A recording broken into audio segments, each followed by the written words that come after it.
Check-up no rádio com Isabelle Cláudia. Seja bem-vinda aqui ao nosso Panorama 95. Bom dia, Isabelle.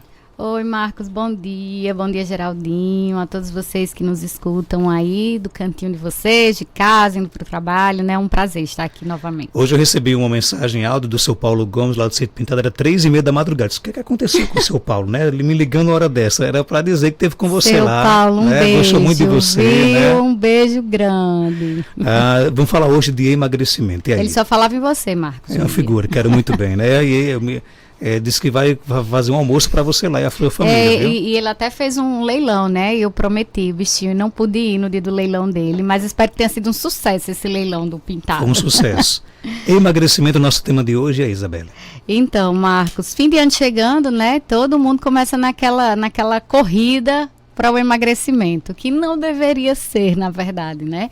E aí muitas pessoas começam a fazer loucuras, dietas completamente assim fora do indicado, dietas extremamente restritas em busca de um emagrecimento. E eu sempre brinco dizendo que aqui em Caicó, né, a gente tem, aqui no Seridade, a gente tem o tempo do emagrecimento cíclico, que as pessoas emagrecem para o verão, aí voltam ao normal, né? Aí engordam novamente e depois querem emagrecer de novo para a festa de Santana, para o mês de julho. Então a gente tem aqueles ciclos de emagrecimento absurdos, assim, onde as pessoas não tentam gerar aí e ter uma constância nessa perda de peso. Então, o que eu queria trazer hoje aqui é mais um esclarecimento, algumas dicas para que vocês façam algo sustentável, porque eu sempre bato na tecla do sustentável. Gente, vocês quando submetem o corpo de vocês a restrições grandes, a grandes restrições, né? E também a questões por exemplo, atividades físicas exaustivas e grandes restrições alimentares por determinado período de tempo, seu corpo também sofre, tá? Então a gente precisa oferecer ao seu corpo o que ele precisa, que são nutrientes, né, essenciais para que você mantenha esse corpo funcionante. Eu sempre gosto de trazer também, de dar um exemplo, por exemplo, de pessoas que perdem muito peso em pouco espaço de tempo. Alguns estudos eles afirmam que o ideal seria numa dieta para emagrecimento uma redução de peso de até 1 quilo por semana, que isso daria aí 4 quilos e muitas vezes por mês, né? E aí muitas vezes as pessoas chegam com 10, 13 quilos a menos em um mês fazendo dietas loucas. Saiba, gente, que o nosso corpo ele precisa também metabolizar tudo isso, né? Dá destino a toda essa gordura que você também está perdendo. E muitas vezes você vai causar um efeito rebote temporário aí no fígado, causando esteatose hepática, né? A gordura no fígado, que eu inclusive ouvi o programa da semana passada, né?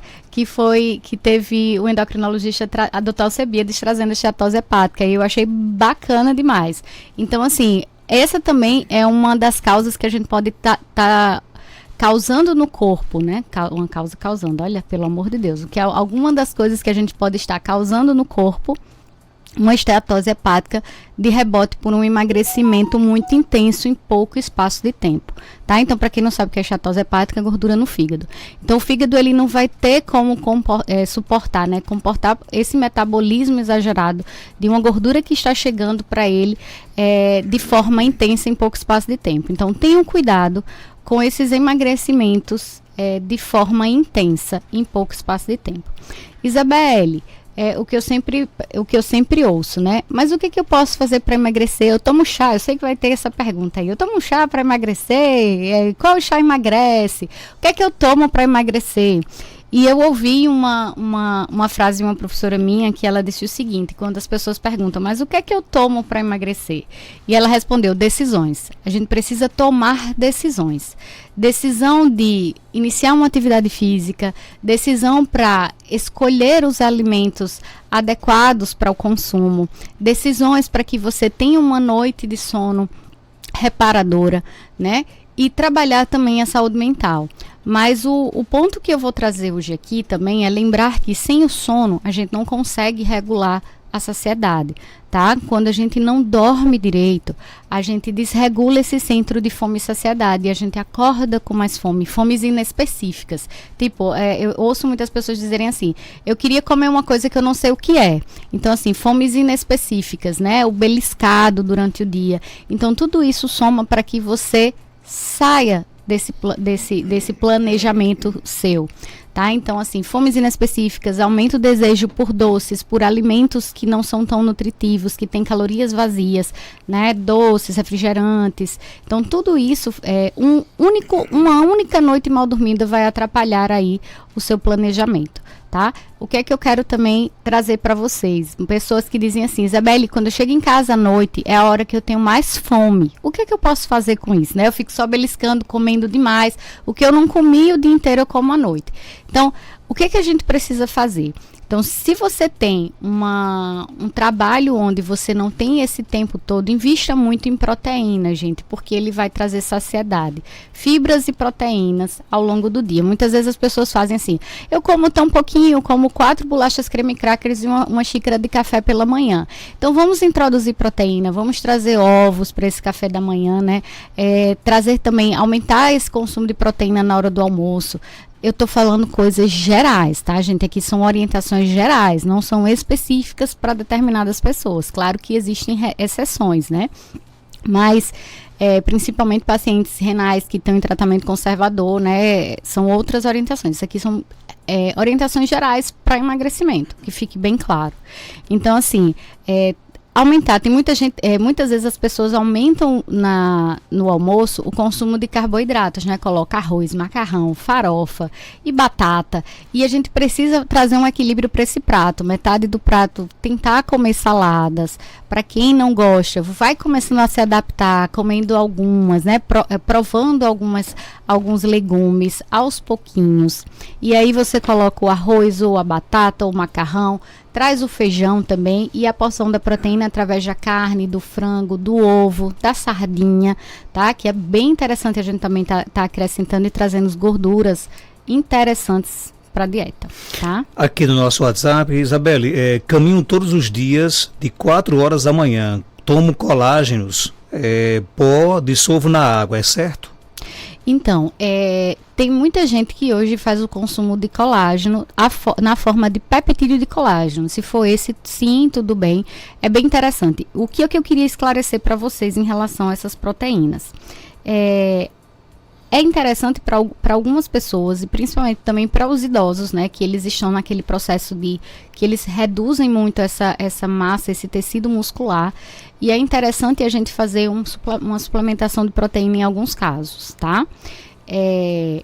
Algumas pessoas, a forma de suplementação, tem diversas formas de suplementação. A gente tem a whey, né, que é a proteína do leite, tem o colágeno, que é através da proteína do colágeno, tem as proteínas vegetais, que vai da ervilha, da amêndoas, e tem a proteína da carne. Então, assim, a gente tem diversas formas de suplementação e algumas pessoas optam pela suplementação através da proteína do colágeno.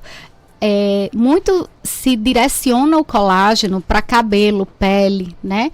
Mas a gente sabe que o colágeno é uma proteína grande, que ele vai ter, quando a gente faz essa hidrólise, nessa quebrazinha, ela também vai ser interessante para suplementar, né? Para repor essa questão muscular. Também tem muitas pessoas usam para saúde articular, né, das articulações, esse colágeno. Então, assim, entendam também que dependendo da quantidade que você suplementa, ela pode também ser usada para essa questão muscular, tá? Então, assim, você pode sim fazer dessa forma ou em outros horários, não precisa ser imediatamente antes ou após a atividade física. Outra pergunta aqui do nosso WhatsApp, 992053030. Café faz mal para refluxo e gastrite? Pergunta nosso ouvinte. Então, o café, em relação tem muitos estudos que dizem assim, que a cafeína, tá? Ela pode ser um irritante de mucosa e, portanto, você pode sentir mais a dor no estômago. E também por conter, tudo que contém cafeína, ela vai liberar um pouquinho eu vou falar de uma forma bem fácil para vocês entenderem. Quando a gente passa do esôfago para o estômago, tem uma portinha, que é um esfíncter, tá? Então, que ele vai abrir para o alimento passar e ele precisa fechar para que esse alimento não retorne, ele não reflua, tá? E o que acontece? Alguns alimentos estimulam que essa portinha se abra, né? Ela não fique completamente fechada.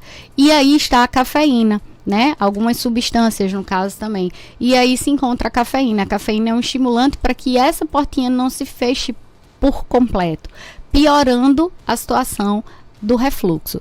Isabelle, mas aí eu não consigo não tomar café. Então, opte por algum café pelo café descafeinado, tá? Que ele não vai ser tão prejudicial. E eu oriento muito, gente, muitas vezes você fazendo a forma do café solúvel, sem ser aquele filtrado. O café solúvel, porque ele vai ser menos intenso, tá? E aí você não vai sentir tantos desconfortos, tanto para gastrite como para o refluxo. Isabelle, todas as pessoas vão sentir isso com café? Não necessariamente, isso é muito individual. Existem umas orientações gerais que a gente faz, né, com chocolate, com a cafeína, enfim, alimentos que têm cafeína, mas é muito individual. Tem pessoas que não sentem, tomam café e ficam bem. Mas saibam também que alimentos de torra, eu acho que eu já falei até isso aqui alguma vez, alimentos de torra, principalmente esse café, eles também, eles causam aí um pouquinho esses desconfortos de mucosa, tá certo? Isabelle, voltando à questão do tema de hoje, emagrecimento, é possível que, por exemplo, alguém, eu conheço algumas pessoas que dizem, eu não como muito, mas não consigo emagrecer de jeito nenhum. É possível que alguém mantenha realmente dificuldade de emagrecer? Marcos, existem muitas questões, né? Quando eu recebo muitas pessoas que dizem assim, Isabelle, eu como pouco e não consigo emagrecer. E aí a gente tem realmente, existe sim, obesidades resistidas, existe, né? E eu acho que o Dr. Alcebiades aqui a semana passada, ele explicaria isso de uma forma muito interessante em relação a essas obesidades resistidas, que o paciente faz a dieta, ele inicia uma atividade física e ele ainda mantém uma dificuldade nessa redução de peso. Mas, gente, o que é que eu observo muito? Algumas pessoas dizem assim, Isabelle, eu como pouco e não emagreço. E quando a gente vai fazer um recordatório alimentar, esse pouco, muitas vezes as pessoas acham que quantidade é a mesma coisa que pouca caloria. Então, se eu como pouca quantidade, é pouca caloria. E aí, o que é que se come muitas vezes? Pega 7 bolachas creme crackers, por exemplo, 8 bolachas creme crackers, com um cafezinho com bastante açúcar, né? É o comer pouco. Mas quando a gente vai colocar isso em calorias, né?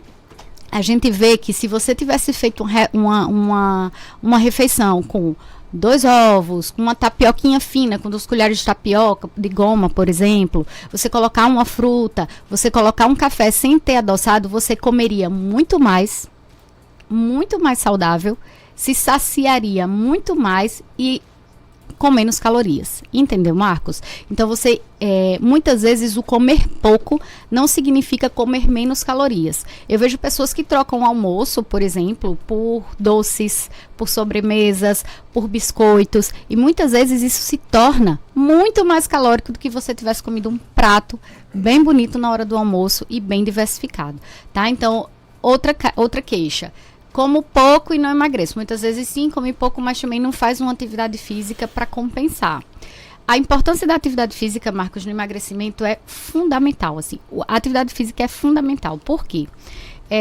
Quanto mais músculo você forma, mais liberdade você tem de comer, porque o nosso músculo é um órgão ativo, né? Um tecido ativo. Então, assim, quanto mais músculo você tem mais liberdade de comer, tá? Você vê atletas aí que eles estão, aquelas pessoas musculosas, elas comem muitas calorias ao dia para manter essa estrutura. Então, assim, o emagrecimento sem atividade física, você perde massa muscular e você cada vez mais vai ter que diminuir suas calorias de consumo diário. E quando você faz isso atrelado, tanto você vai reduzir esse peso, como a gente também vai estar construindo um tecido interessante para você. Pergunta tá? Agora ao contrário. Nosso ouvinte conta o seguinte, eu como muito, mas não consigo engordar. Tenho 50 anos, 1,73 m e 65 quilos. Como devo me alimentar para ganhar mais peso? Então, existem muitas estratégias dessas para que a gente ganhe peso. Eu sempre brinco dizendo que ganhar peso é muito mais difícil que perder. Entendam, o ganhar peso. Essas pessoas que são magrinhas, né, é muito mais difícil de ganhar peso do que pessoas né, que precisam emagrecer, né, se torna mais fácil quando se precisa emagrecer. Por que, Isabelle, você está dizendo isso? Eu sempre brinco com meus pacientes quando eles conseguem ganhar 1 quilo, né? Esses pacientes que precisam, eu faço uma festa, porque assim, é muito difícil você trazer um ganho de peso. Tá?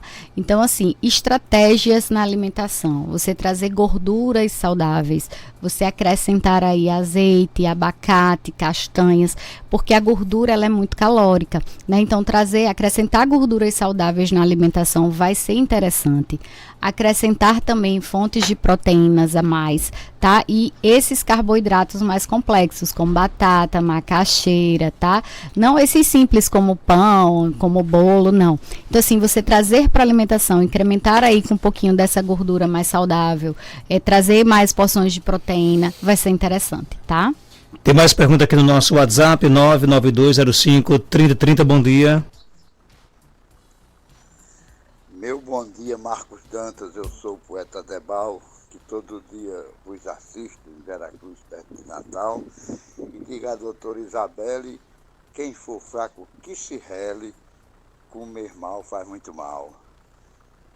Bom dia, Marcos, eu só quero dizer à doutora que aqui em casa faz 3 anos que eu fiz um curso para cozinhar, eu estou no meu peso normal, 68 quilos. E aqui eu só como processado de café, azeite, algumas outras bolachas, pouquíssimas coisas, sabe? Muito cuidado, eu mesmo cozinho minha comida, agora eu fiz um cuscuz para comer com franguinho guisado, cafezinho simples, então diga ela que eu sempre escuto e agradeço muito as orientações, é muito bom a gente ter um programa que dá a informação que você dá. Eu deixei de assistir as outras TVs abertas, né? Porque é só violência. Parabéns pelo seu programa, né? Bom dia. Aderbal, advogado, poeta. Rapaz, uma pergunta em forma de poema, gostei, viu? Que coisa linda. Eu achei bonito porque ele falou sobre o descasque mais e desembale menos, né? Usa pouco ultraprocessado. Então, assim, parabéns, né? Porque essa é a mudança que queremos ver em todas as pessoas, né? Em prol da saúde. Tomo uma cápsula de ômega 3 todos os dias pela manhã. Tenho 86 quilos e 66 anos de idade. Devo aumentar a dose? Depende da dose que é o ômega dela, né? Porque existem várias doses por cápsula. Mas o que a gente tem visto ultimamente nos estudos é que quando a gente faz um consumo menor desse ômega 3, não surte efeitos interessantes. Então, desejáveis, vamos dizer assim, não interessantes, desejáveis.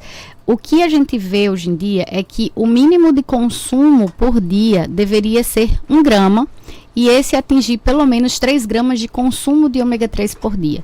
Então, se sua cápsula tiver aí 500 miligramas, faria aí no mínimo 2 cápsulas ao dia, mas o ideal mais ou menos 3. Então, depende muito da quantidade que é. Tá? É mito ou é verdade que a tapioca é mais calórica do que o pão? Ai, que pergunta maravilhosa. Deixa eu falar para você. Nós aqui do Seridó, né, a gente tem o hábito de comer aquela tapioca gigante, que coloca lá 4 colheres de goma se não passar, né? Então, tem um desejo de ser aquela tapioca grossa. Quando a gente faz isso, claro que vai ser.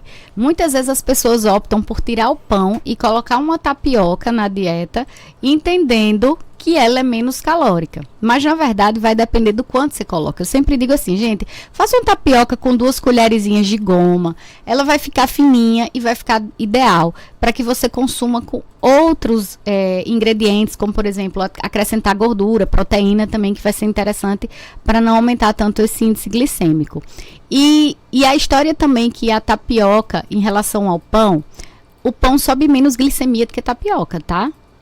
Entendam isso. Não, Geraldinho, você sabe disso. Então, assim, entendam também que a tapioca precisa ser entendida como um alimento que é um carboidrato puro e que você precisa comer a tapioca com outros ingredientes, tá? Para fazer com que ela se torne equilibrada. Então, assim, não comer tapioca muito grossa, colocar até umas 2 colherzinhas de goma. E também não ter essa história que, eu sou diabético, vou deixar o pão e vou comer a tapioca que é mais saudável. O caminho não é bem por aí, tá? Exatamente.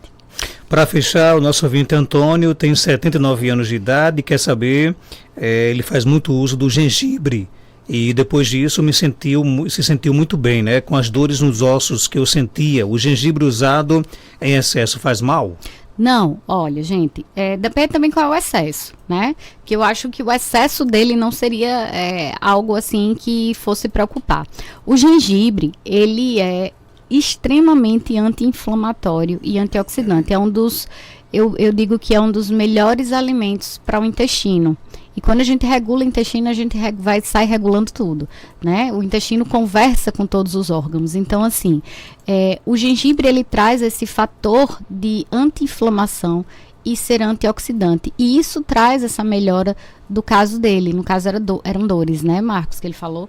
Então, assim, trazer o gengibre para o dia a dia é você melhorar as questões gastrointestinais também e trazer a melhora desses sintomas inflamatórios que as pessoas têm, tá? Então, o gengibre, eu gosto muito de trabalhar gengibre.